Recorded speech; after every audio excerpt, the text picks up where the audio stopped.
This is a screencast on how to utilize the font portion on the home ribbon. What I have pulled up is an example of some work that I have done for my English 200 poetry class from college. If I wanted to change the font, all I would have to do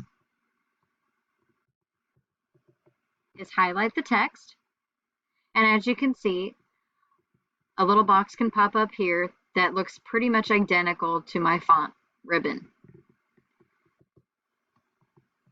If I hit the Times New Roman, that comes up automatically. I have a series of recently used fonts at the top, and then all of my fonts towards the bottom.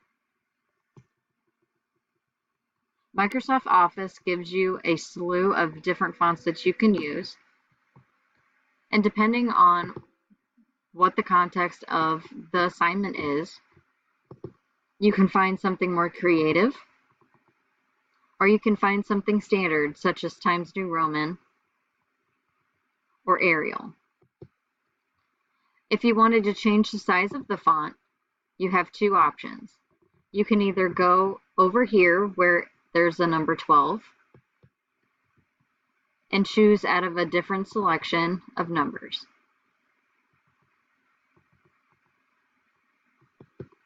You can also go to the two A's where you can increase the font size or decrease the font size just by clicking the A. If you wanted to have the text in bold, you hit the B. If you want to deselect the bold, simply hit it again. The same can be said for if you want to italicize your information, if you want to underline your information, if you want to have a slash mark going through your information, or if you wanted to add text effects, if you wanted to highlight it or unhighlight it, or if you wanted to change the font color. It'll default to black.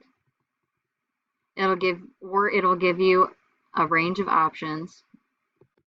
More colors will also bring up a box that allow you to customize specific colors for your text.